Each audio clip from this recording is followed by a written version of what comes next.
ಕದಂಬರ ಕತೆ ಅರಣ್ಯದ ನಡುವೆ ಹುಟ್ಟಿದ ಸಾಮ್ರಾಜ್ಯ. ಕರಾವಳಿಯ ಗಾಳಿ ಸಮುದ್ರದ ಉಪ್ಪನ್ನು ಹೊತ್ತೊಯ್ಯುತ್ತಾ ದಟ್ಟ ಅರಣ್ಯದ ಎಲೆಗಳ ಮೇಲೆ ಸಿರಿಸಿರಿ ನುಡಿದಾಗ ಆಗಲೇ ಒಂದು ನಾದ ಕಾಡಿನಲ್ಲಿ ಪ್ರತಿಧ್ವನಿಸಿತು, ಕತ್ತಿಯ ಹೊಳೆ ಮತ್ತು ಧೈರ್ಯದ ಘೋಷಣೆ. ಆ ನಾದವೇ ಇತಿಹಾಸದಲ್ಲಿ ನಂತರ ಅಕದಂಬರುವೆ ಎಂದು ಖ್ಯಾತರಾದ ವಂಶದ ಉದಯದ ಮುನ್ನುಡಿ. ಒಂದು ಮಯೂರ ಶರ್ಮನ ಕೋಪದಿಂದ ಎದ್ದ ಕದಂಬಕುಲ. ಪುರಾತನ ಕಾಲದಲ್ಲಿ ಕಂಚೀಪುರದ ವಿದ್ಯಾಸಂಸ್ಥೆಯಲ್ಲಿ ಯಜ್ಞೋಪವೀತ ಧಾರಣ ಮಾಡಿದ ವೇದಾಧ್ಯಯನದಲ್ಲಿದ್ದ ಮಯೂರ ಶರ್ಮ ಎಂಬ ಯುವ ಬ್ರಾಹ್ಮಣ ವಿದ್ಯಾರ್ಥಿ ಇದ್ದ. ಜ್ಞಾನಕ್ಕಾಗಿ, ವೇದಗಳ ಅಧ್ಯಯನಕ್ಕಾಗಿ ಅವನು ತನ್ನ ಗುರುಗಳೊಂದಿಗೆ ಕಂಚಿಗೆ ಹೋಗುತ್ತಿದ್ದ.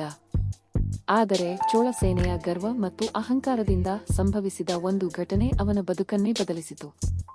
ಒಮ್ಮೆ ಯಜ್ಞಶಾಲೆಯ ಬಳಿಯಲ್ಲಿ ಮಯೂರ ಶರ್ಮ ವೇದಾಭ್ಯಾಸದಲ್ಲಿ ತಲ್ಲೀನನಾಗಿದ್ದಾಗ ಚೋಳ ಸೇನೆಯ ಕೆಲ ಸೈನಿಕರು ಅವನನ್ನು ಕೆಣಕಿದರು. ಬ್ರಾಹ್ಮಣನ ಗೌರವಕ್ಕೆ ಧಕ್ಕೆ ಬರುವ ಹಾಗೆ ಅವನನ್ನು ಅವಮಾನಿಸಿದರು. ಸಾಮಾನ್ಯವಾಗಿ ಶಾಂತ ಸ್ವಭಾವದ ಮಯೂರ ಶರ್ಮ ಕೋಪದಿಂದ ಉರಿದ. ಅವನೊಳಗೆ ಒಮ್ಮೆಲೆ ಗರ್ಜನೆ. ಧರ್ಮಕ್ಕೆ ಧಕ್ಕೆ ಬರುವುದನ್ನು ನೋಡುತ್ತಾ ಮೌನವಾಗುವುದು ಪಾಪ ಎಂದು ಅವನು ಘೋಷಿಸಿದ. ಅವನ ಕೈಯಲ್ಲಿದ್ದ ಕಾಗದ ಕಲಮ ಬಿದ್ದು ಕತ್ತಿ ಹಿಡಿಯುವ ದಿನ ಪ್ರಾರಂಭವಾಯಿತು. ವಿದ್ಯಾಭ್ಯಾಸಕ್ಕಾಗಿ ಬಂದಿದ್ದ ಮಯೂರ ಶರ್ಮ ಈಗ ಚೋಳ ಸೇನೆಯೇ ಭಯಪಡುವಂತೆ ಮಾಡಿದ ಯೋಧನಾಗಿ ಬದಲಾಗಿದ್ದ. 2. ಅರಣ್ಯದ ರಹಸ್ಯ ಮತ್ತು ಹೊಸ ಸಾಮ್ರಾಜ್ಯ. ಮಯೂರ ಶರ್ಮ ತನ್ನ ಕುಟುಂಬದವರೊಂದಿಗೆ ಕಾಡಿನೊಳಕ್ಕೆ ಹೋದ. ದಟ್ಟ ಅರಣ್ಯದಲ್ಲಿ ಮಾಡಿದ ತಪಸ್ಸಿನಂತೆ ಅವನ ಕೋಪ, ಅವನ ದೃಢ ಸಂಕಲ್ಪ ಎಲ್ಲವೂ ಪ್ರಕೃತಿಯ ಮಧ್ಯೆಯೇ ಇನ್ನಷ್ಟು ಗಟ್ಟಿಯಾಗುತ್ತಾ ಹೋಯಿತು. ಒಂದು ದಿನ ಮಳೆಗಾಲದ ಗಾಳಿಯ ಮಧ್ಯೆ ಅವನು ಬಯಸಿದ ಸಂಕೇತ ಬಂದಿತೆನ್ನುವಂತೆ ಅವನ ಮುಂದೆ ಒಂದು ಗಟ್ಟಿಯಾದ ಮರ ಬಿದ್ದಿತು. ಅದರ ಮೇಲೆ ಹೂವಿನ ಹಳದಿ ಪುಷ್ಪಗಳು ಚೆಲ್ಲಿಕೊಂಡಿದ್ದವು. ಆ ಮರವೇ ಕದಂಬ ಮರ.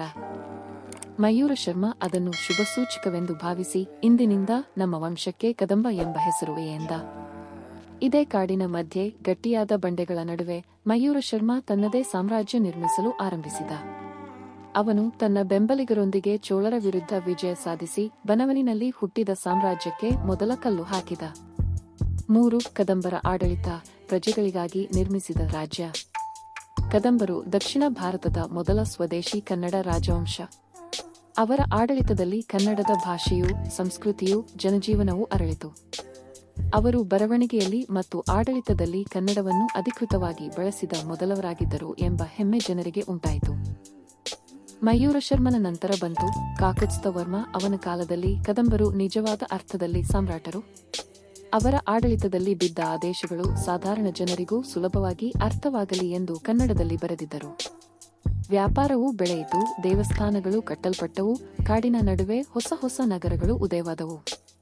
ಒಮ್ಮೆ ಕಾಕುತ್ಸ್ಥವರ್ಮ ರಾಜ್ಯದ ಸುತ್ತಲೂ ಸವಾರಿ ಮಾಡುತ್ತಿದ್ದಾಗ ಒಂದು ವಯಸ್ಸಾದ ಮಹಿಳೆ ಅವನ ಬಳಿ ಬಂದಳು. ಮಹಾರಾಜ, ನಾವು ಬಡವರು, ನಮ್ಮ ಮಾತು ಕೇಳಿಸಿಕೊಳ್ಳಲು ಯಾರೂ ಇಲ್ಲ ಎಂದಳು.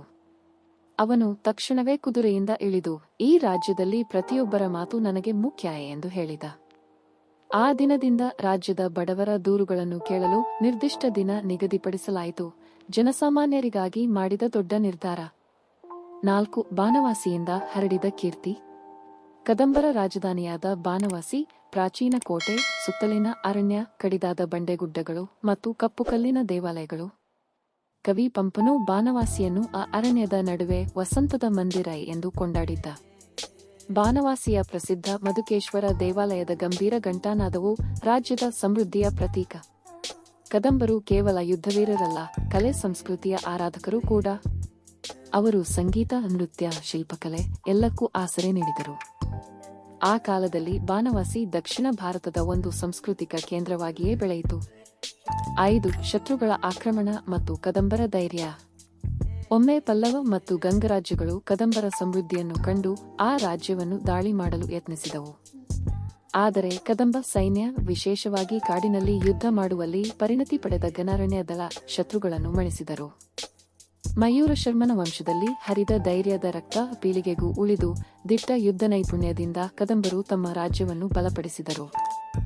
ಭೂಮಿಯನ್ನು ಕಾಪಾಡುವುದು ದೇವರನ್ನು ಕಾಪಾಡಿದಂತೆಯೇ ಎಂದು ಅವರ ನಂಬಿಕೆ.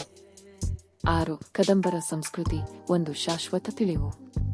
ಕದಂಬರ ಕೊಡುಗೆ ಈ ಕೆಳಗಿನವುಗಳಲ್ಲಿ ಅಮರವಾಗಿದೆ. ಕನ್ನಡವನ್ನು ಆಡಳಿತ ಭಾಷೆ ಮಾಡಿದ ಮೊದಲ ವಂಶ. ಅರಣ್ಯ, ನದಿ ಮತ್ತು ನೈಸರ್ಗಿಕ ಸಂಪತ್ತಿನ ಸಂರಕ್ಷಣೆ. ಜನರಿಗೆ ಸಮಾನ ನ್ಯಾಯ.